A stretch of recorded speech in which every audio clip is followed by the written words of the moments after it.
사마리아 성의 두 여인. 죄의 눈멀어 인간성을 상실한 여인들입니다. 그의 인생을 파멸로 몰고 가던 나병을 하나님의 능력에 힘입어 치유받아 나반 장군은 여호와 한 분만이 참 신이심을 고백하며 본국으로 돌아갔습니다.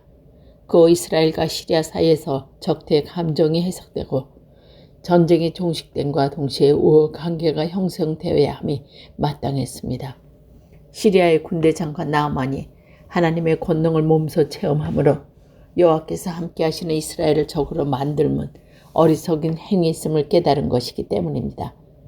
사마리아 왕으로서는 그의 오른팔인 나아만의 불치의 병을 고쳐준 엘리사가 있는 이스라엘에 감사한 마음을 가질 법도 했습니다.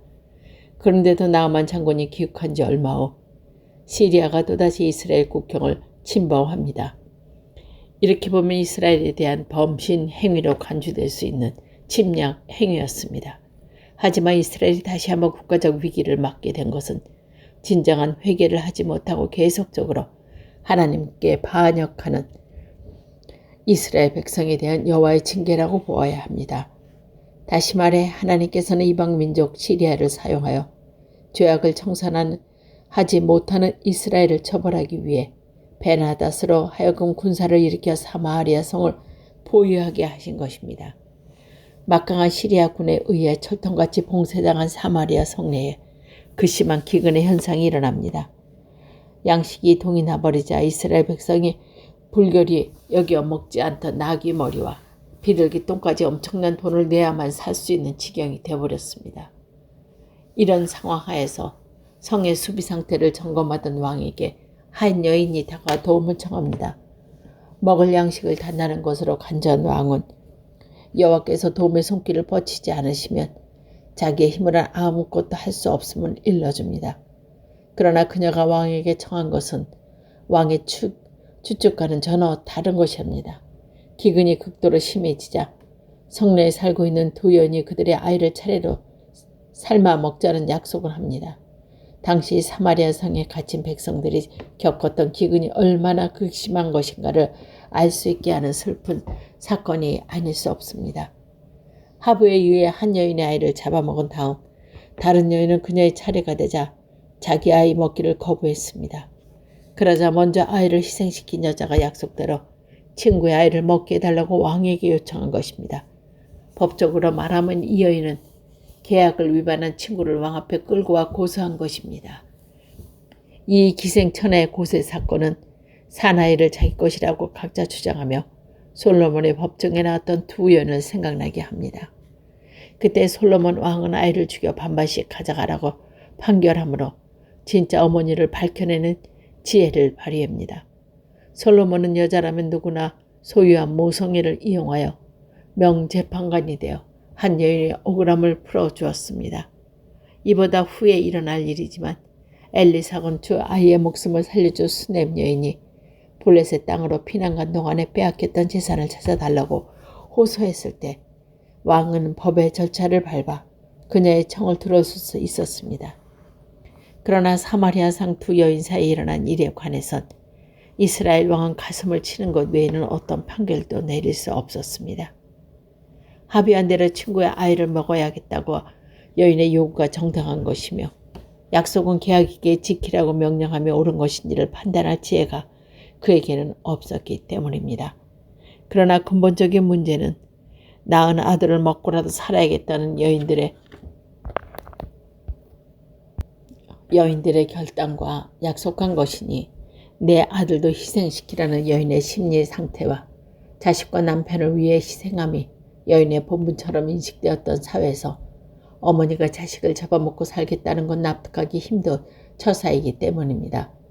얼마나 배가 고팠으면 그랬겠냐는 면에서 생각하면 동정이 가지 않는 것은 아니지만 그네들 이전의 어린 여인들이 심한 핍박과 차별을 대응하면서도 보여주었던 인내와 희생과 사랑을 생각하면 그들이 한 일은 인간 이하의 야만적일 수 아닐 수 없습니다.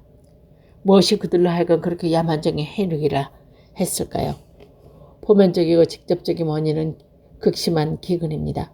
그러나 한 걸음 더 들어가서 본다면 걷잡을 수 없는 사회적 혼란과 흉악한 죄악의 물결이 그들로 하여금 자기네가 하는 일의 잔인성과 심각성을 판단할 능력조차 상실하게 했음을 발견하고 있습니다.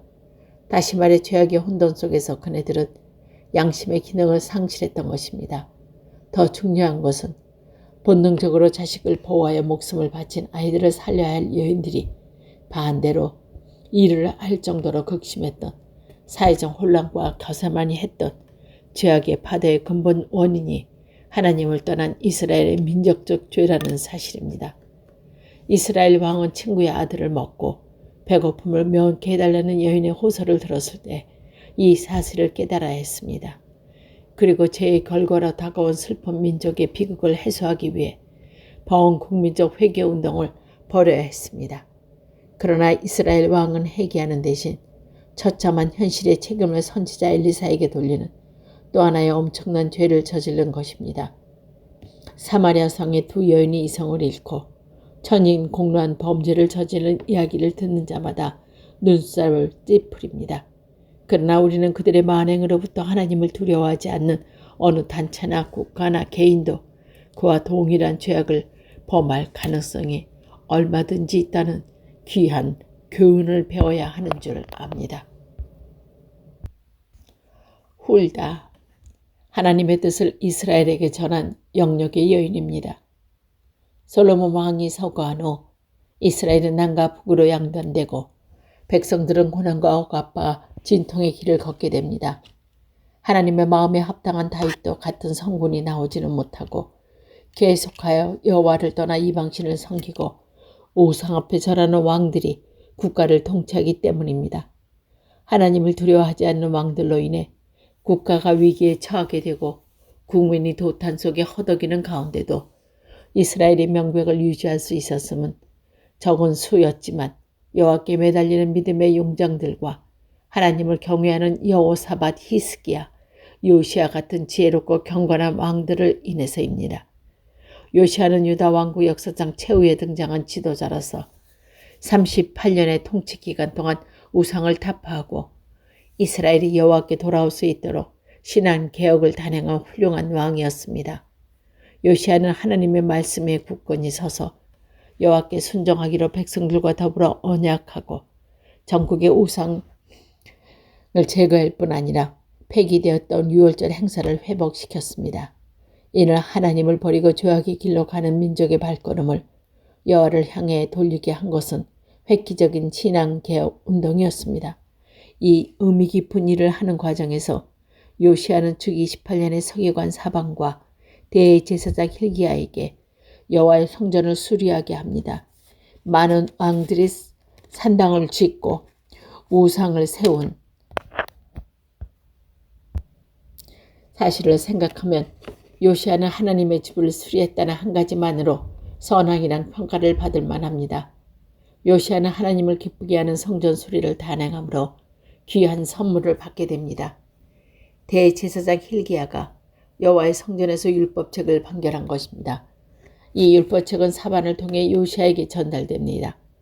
요시야는 신명기 혹은 모세 오경으로 추측되는 이 책을 읽고 옷을 찢으며 하나님을 배반한 민족의 죄를 회개합니다. 그리고는 이스라엘을 향한 하나님의 뜻을 알기 위해 서기관과 대제사장을 여선지자 홀다에게 보냅니다. 다윗의 버금가는 경건하고 훌륭한 왕 요시야가 성전에서 발견된 율법책의 진위 여부와 여호와 뜻을 알기 위해 찾은 훌다는 어떤 여자인가? 성경에 그녀가 예루살렘 근교에 살고 있었던 의롭고 능력 있는 선지자였다는 것 외에는 훌다에 대한 언급이 없었지만 영력 있는 선지자로서 그녀의 명성은 유다 왕국 전역에 알려진 것 같습니다. 현명한 왕 요시야가 성전에서 찾은 율법책의 진위 여부를 그녀에게 물은 것은 훌다는 지적으로 영적으로도 타고난 인물임을 말해주기 때문입니다. 요시야의 명을 받은 대제사장과 서기관 일행이 제시하는 율법책을 받아본 홀다는 그것이 진본임을 확인해 줍니다. 하나님의 말씀을 알아볼 수 있는 영역으로 충분하지는 않고는 분별할 수 없는 영적 분별력이 아닐 수 없습니다.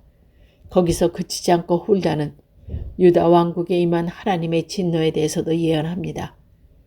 이 예언을 함에 있어 훌다는 여호와께서 유다 왕국을 짓게 할 수밖에 없음은 하나님을 버린 그들의 죄의 대가임을 일러줍니다. 이런 하나님의 뜻을 전함에 있어 훌다는 하나님 여호와가 말씀하시니라 말을 4번이나 되풀이하므로 그녀는 온전히 여호와의 도구임이 분명합니다.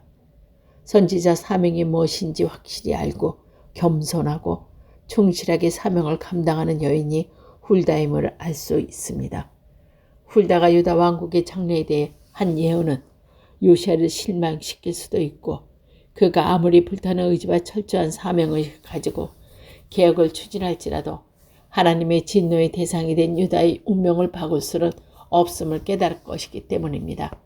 그러나 비록 유다가 국가적으로 하나님의 징계와 채찍을 피할 수 없을지라도 여호와를 경외하기엔 민족적인 신앙 개혁 운동을 단행하는 요시아는 하나님의 형벌 대상에서 제외되는 평안히 잠들겠다는 예언은 요시아에게 큰 위로와 격려가 되었을 것입니다.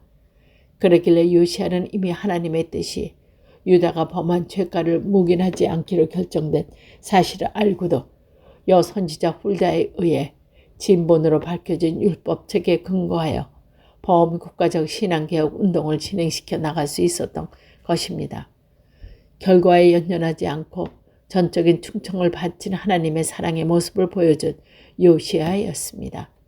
선지자란 여호와 하나님의 말씀을 받아 그대로 전한 하나님의 종들에게 주어진 명칭입니다. 구약에 등장하는 선지자들이 여호와께서 가라사대라는 말로 메시지를 시작하는 이유가 여기 있습니다. 여 선지자 훌다의 경우도 예외는 아니어서 그녀가 유다의 앞날에 대해 예언 가운데 여호와 하나님의 말씀이라는 문구가 여러 번 나오면 이미 언급한 바 있습니다. 하지만 여 선지자 훌다의 경우엔 다른 예언자들과 다른 특별한 점이 하나 있습니다. 그녀의 예언은 하나님의 말씀을 받아서 한 것이 아니라 하나님 말씀에 대하여 언급했다는 사실이 그것입니다. 여 선지자 훌다는 여호와의 말씀을 풀이해 예언했을 뿐 아니라 구약 성경의 핵심이라고 분류하는 신명기가 된 율법책의 진위를 영역에 힘입어 판장한 여인으로 길이 기억될 것입니다.